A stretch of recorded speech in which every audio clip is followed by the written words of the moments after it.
So today I'm going to kind of spitball about something that's been on my mind for the last few weeks, last couple of weeks. Right in front of me the last couple of weeks as I've been preparing for, and now that we've started our middle school basketball season.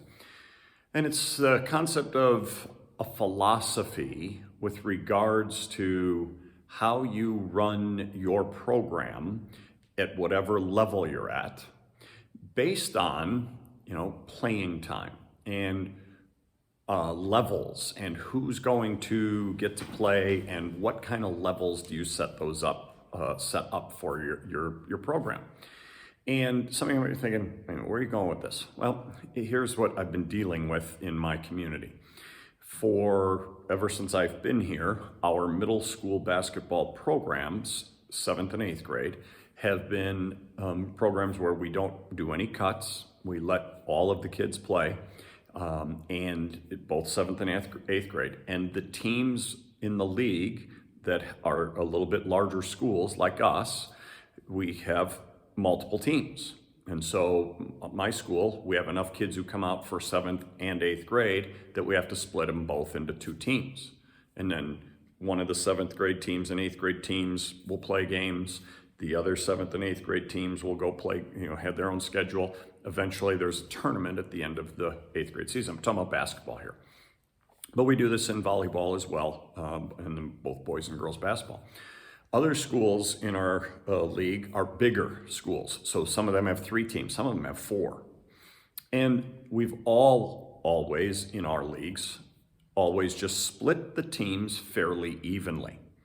Oh, and by the way, some of the schools are small, and so they only have 1 team for the 7th and 1 team for the 8th. Heck, sometimes they only have 1 of the 2. So we're trying to get all of them together to be able to play. And so we generally, as I say, split the teams fairly evenly. Our high school has struggled a little bit, not too much though, this is what I'm not fully understanding, in terms of wins and losses the last couple of years. And so there's been a push to go A and B teams in the middle school. I come from the A and B world. I'm from the Chicago area, so a lot of large schools, and we made cuts. Heck, I was cut from my 7th grade basketball team. I was an alternate on my 8th grade basketball team. So I understand the concept. And then in high school, my freshman year, I was on the freshman B team. So I understand the concept of A and B. When I coached in Washington State, I was an athletic director and coach there. We had A, B, and C teams, right? And I get the concept. You put your better players on the A teams, your next best players on the B teams, your next best on the C teams, and so they're playing against similar levels of competition. That works out really well, sure.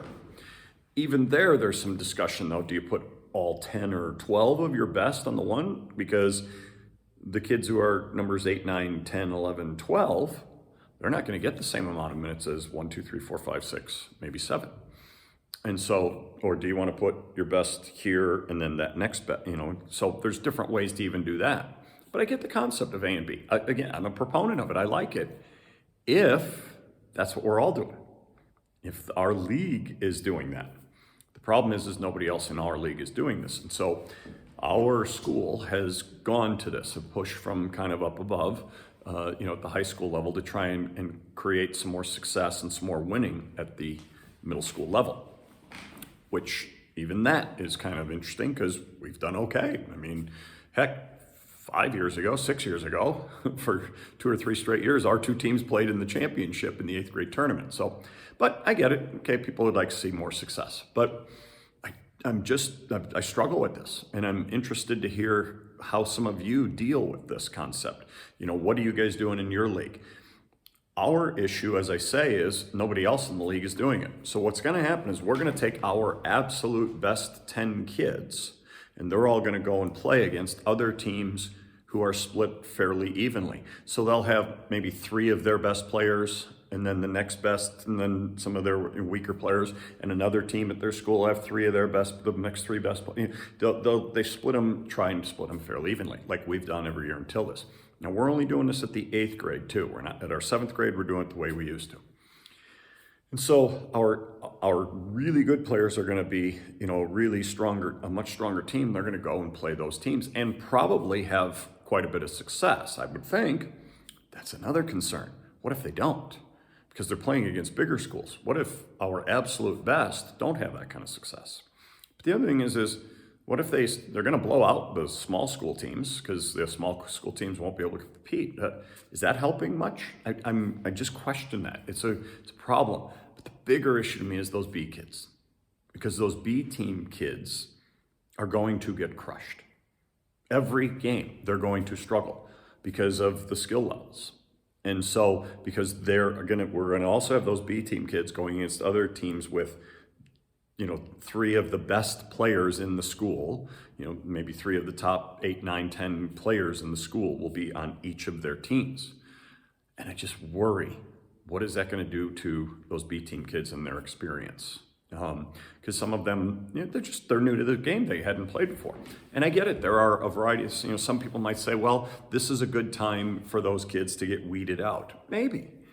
But I've also seen where kids are B types of players or might have been on that B type of team who they're just late bloomers. And all of a sudden their freshman year or throughout their 8th grade year and then their freshman year, they grow and they get stronger skill-wise and they get better. Then all of a sudden as sophomores, they're better, and juniors, et cetera, et cetera. I think back to me, because I said, cut my 7th grade year, 8th grade year alternate, freshman B team, sophomore, I made the team, the sophomore team we had at our school. Junior, I made the JV team. Senior, I was on the varsity. I was like a 7th, 8th man, depending upon the game. Sometimes a 6th man if our point guard got hurt or foul trouble, which rarely happened.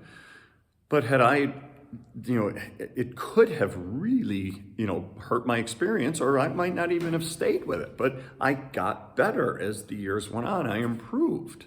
And I just worry that someone who could be really successful and really grow with this game might be left behind because of what's happened at that lowest level. So, it's just a thought that I've been dealing with, and I go back and forth. I see pros and cons to both. We've had arguments, and people getting a little heated. It's like, what are we getting? You don't have to get heated about it. Let's talk about this and get this figured out. And there's no right or wrong. It's what's going to be best for kids. And that's one of the issues, is I think some people are struggling figuring that out. And some people are focused way more on winning, and some people are focused way more on development and providing a great experience at this level. This will be the last time that some of these kids will ever play, competitive basketball in this way. And it's like, is that something that we should be trying to help them with? Because the next question becomes, well, how much playing time do they all get? Because when we have them split, like in our 7th grade, I'm going to have 13 kids on my 7th grade team that I'm going to have to try and get decent minutes for. But we don't split them even, give them all equal minutes. And so, the better players will play more, and the next best will play the next most, and then the next one and on the way down. But they're all going to play because they're on the team. They're there to play. So those are some of those kinds of concepts that I think a lot of us sometimes struggle with, have to, decide where we stand on them, what our philosophy is. And of course, what's your league philosophy and what's your school's philosophy? So anyway, just some thoughts that wanted to throw out there and see if we could generate some discussion today to see, how do you handle that? What would you guys do in that kind of situation? All right, so scroll down, leave a comment. I'd love to hear how you guys handle those types of things at the different places you're at. And we'll talk again next time.